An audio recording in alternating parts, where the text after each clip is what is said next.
সবাইকে ঈদের অনেক অনেক শুভেচ্ছা। ঈদ মোবারক।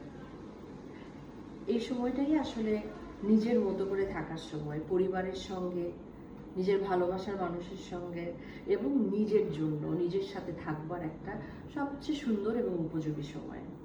কিন্তু একটা কথা না বললেই নয় যে এই সময়টাতে কিন্তু ঠিক এই সময়টাতে, ঈদের সময়টাতে আমাদের দেশে রাস্তায় দুর্ঘটনার প্রকোপ অনেক বেড়ে যায়। তাই আমাদের অনেক সাবধান হতে হবে, যেন আমরা অনেক আনন্দের মাঝে হঠাৎ করে কোনো পরিবার যেন কোনো রকম কোনো দুর্ঘটনার খবর না পায়। রাস্তায় ওভারটেক করবার সময় দুবার করে চিন্তা করুন, আপনার জন্য কেউ অপেক্ষা করছে, আর আপনিও কিন্তু আপনার নিজেরও একটি ফেরবার জায়গা আছে, তাই সাবধানে গাড়ি চালাবেন। আরেকটি বিষয় আমার মনে হয় আমাদের মাথায় রাখা উচিত, এই সময়টাতে ডেঙ্গু বা চিকুনগুনিয়ার প্রকোপ কিন্তু খুব বেড়ে যায়।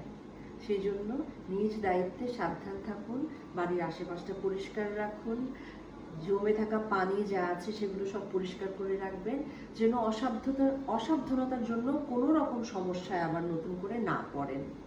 খুব ভালো থাকুন, সবাইকে নিয়ে, পরিবারের সকলকে নিয়ে ঈদটা আপনাদের সকলের খুব ভালো কাটুক। সবার জন্য ভাববেন, ঈদ নিয়ে আসুক আমাদের দেশে, পুরো পৃথিবীতে সবার জন্য শান্তির বার্তা। যুদ্ধ বিগ্রহ সমস্ত কিছু থেমে যাক, প্রতিটি মানুষ যেন ঈদে আনন্দ করতে পারে, প্রতি শিশুর জন্য যেন ঈদটা উদযাপনের হয়ে ওঠে। ঈদ মোবারক। সবাই ভালো থাকবেন, সকলকে নিয়ে ঈদ খুব ভালো কাটুক।